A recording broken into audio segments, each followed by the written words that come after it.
Assalamualaikum warahmatullahi wabarakatuh. Salam sejahtera untuk kita semuanya. Om Swastiastu, Namo Buddhaya, salam kebajikan.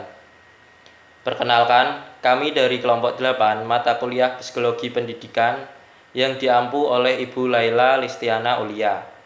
Pada video ini, kami akan membahas materi tentang asesmen hasil belajar. Sebelum membahas materi asesmen hasil belajar ini, izinkan saya memperkenalkan anggota kelompok 8. Yang pertama itu saya sendiri, Muhammad Tegar Suseno. Yang kedua, Nur Fitriani. Yang ketiga, Bagas Maulana Darmawan. Yang keempat, ada Fatika Damayanti. Pembahasan yang pertama itu pengertian asesmen. Sebelumnya, istilah asesmen banyak digunakan dalam kegiatan penilaian, terutama setelah diberlakukannya kurikulum berbasis kompetensi dan kurikulum 2013.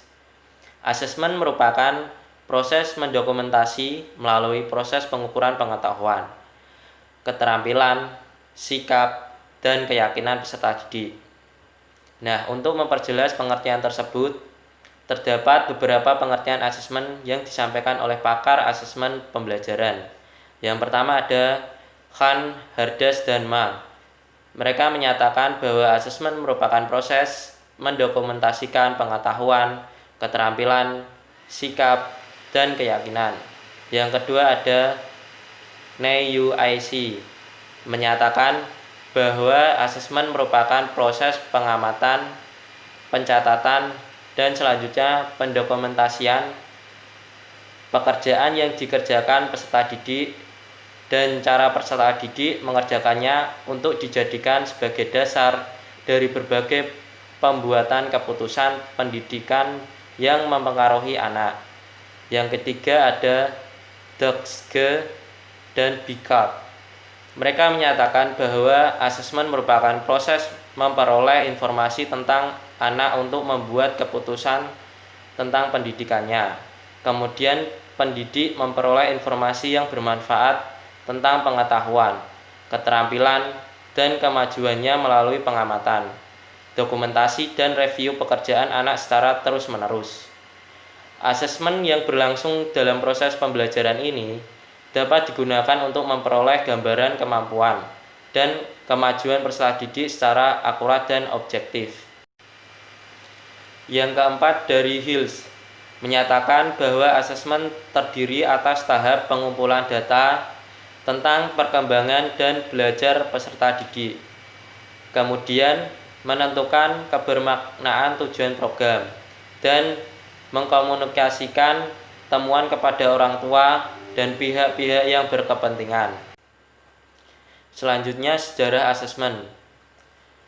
Cina pada tahun 206 sebelum Masehi ketika dinasti Han memperkenalkan ujian dalam proses seleksi pegawai kerajaan.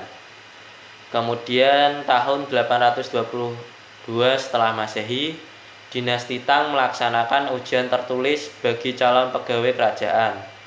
Dan calon pegawai yang berhasil kemudian diberikan asesmen lisan oleh raja. Selanjutnya dari Eropa, selama abad pertengahan, ujian digunakan untuk pendeta, kesatria, dan anak-anak sekolah diuji pengetahuannya. Kemudian pada abad ke-18 di Universitas Cambridge dan Oxford mulai menguji kemampuan matematika kepada peserta didiknya dengan menggunakan ujian tertulis pada asesmen semua mata kuliah. Selanjutnya di Amerika Serikat memperkenalkan ujian tertulis pada tahun 1830 dalam upaya mengurangi subjektivitas asesmen. Horace Mann memperkenalkan ujian tertulis di Boston Public Schools untuk membandingkan kinerja sekolah. Kemudian kontribusi Amerika Serikat dalam sejarah ujian pada waktu Perang Dunia Pertama. Ya, lanjut. Saya Bagas Maulana Darmawan. Saya NIM 530141912 dengan nomor absen 31. Untuk mengetahui materi selanjutnya yaitu adalah tujuan asesmen. Asesmen pembelajaran memiliki dua tujuan, yaitu tujuan isi, dan tujuan proses. Asesmen yang berkaitan dengan tujuan isi digunakan untuk menentukan seberapa jauh peserta didik telah mempelajari pengetahuan dan keterampilan yang telah diajarkan pada pendidik. Dan asesmen yang berkaitan dengan proses digunakan untuk mendiagnosis seberapa paham untuk perencanaan peserta didik dalam pembelajaran dengan kondisi peserta didik tersebut. 4 jenis asesmen dalam pembelajaran. 1. Asesmen formatif dan sumatif. Asesmen sumatif dilaksanakan pada akhir pembelajaran dan digunakan untuk membuat keputusan tentang kenaikan kelas peserta didik. Asesmen formatif dilaksanakan selama proses pembelajaran berlangsung. Dan yang kedua adalah asesmen objektif dan subjektif. Asesmen objektif merupakan bentuk pertanyaan yang dimiliki satu jawaban benar. Asesmen subjektif merupakan bentuk pertanyaan yang dimiliki lebih dari satu jawaban yang benar atau lebih dari satu cara mengungkapkan jawaban yang benar. Dan yang ketiga adalah asesmen acuan patokan dan acuan normatif. Asesmen acuan patokan merupakan asesmen yang digunakan untuk mengukur kemampuan peserta didik berdasarkan kriteria yang telah ditetapkan sebelumnya. Acuan normatif ini merupakan asesmen yang termasuk untuk ujian masuk sekolah karena dapat menunjukkan proporsi jumlah calon peserta didik yang lulus ataupun diterima di sekolah tersebut. Yang keempat adalah asesmen formal dan informal. Asesmen formal diwujudkan dalam bentuk dokumen tertulis seperti tes tertulis. Dan asesmen informasi yaitu dilakukan dengan cara lebih terbuka, yaitu melalui observasi, invertor, partisipasi, dan penilaian diri dari teman sebaya ataupun diskusi. Selanjutnya adalah prinsip asesmen. Asesmen banyak diterapkan pada berbagai lapangan pendidikan. Prinsip-prinsip tersebut memberikan visi tentang cara-cara mentransformasikan aransemen sebagai bagian dari reformasi sekolah dengan fokus utama pada perbaikan asesmen kelas untuk mendukung pembelajaran agar pembelajaran dapat terjadi pada diri peserta didik, dan asesmen harus terpadu dengan kurikulum pendidikan. Asesmen yang baik harus didasarkan pada landasan pendidikan. Landasan tersebut meliputi pengorganisasian sekolah dalam memenuhi kebutuhan belajar untuk seluruh peserta didik dan memahami cara peserta didik untuk menetapkan standar mutu pembelajaran. Selanjutnya adalah 7 prinsip asesmen belajar.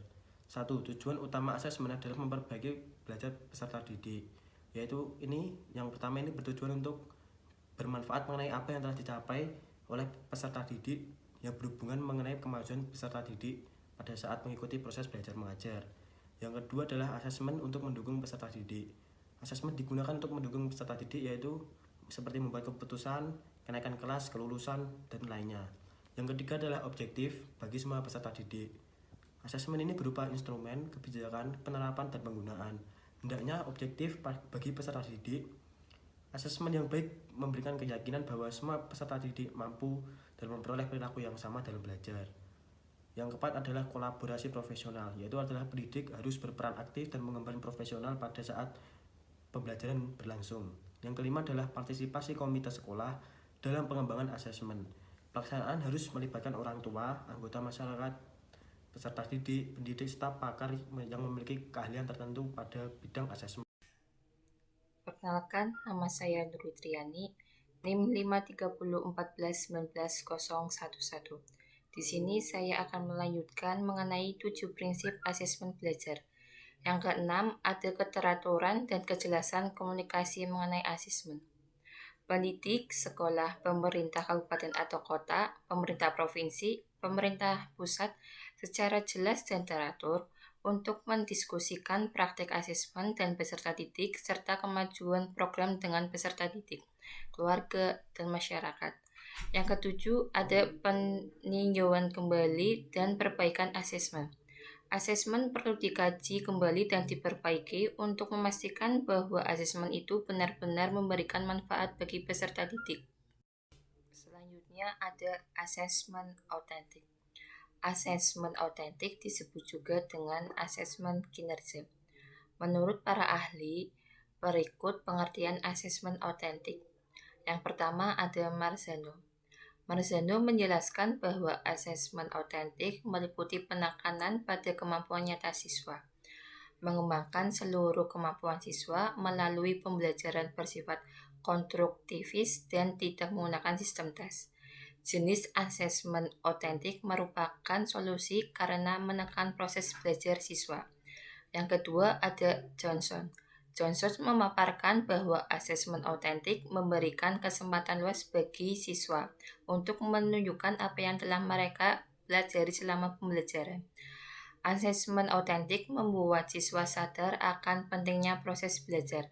Yang ketiga ada Wahyuni. Menurut Wahyuni, asesmen otentik mempunyai 6 bentuk, yaitu 1. Asesmen kerja, 2. Asesmen portofolio, 3. Asesmen proyek, 4. Asesmen teman sejawat, 5. Asesmen diri, yang terakhir asesmen sikap.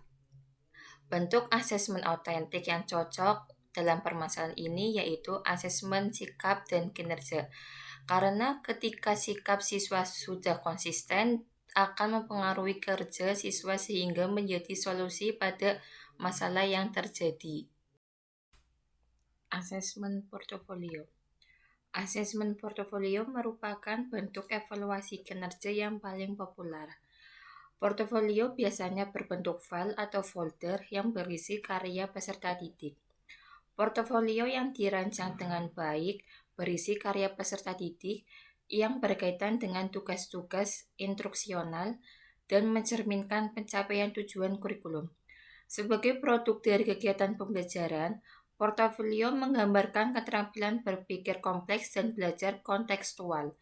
Portofolio dapat dievaluasi dengan 2 cara, yakni yang pertama, evaluasi berbasis kriteria.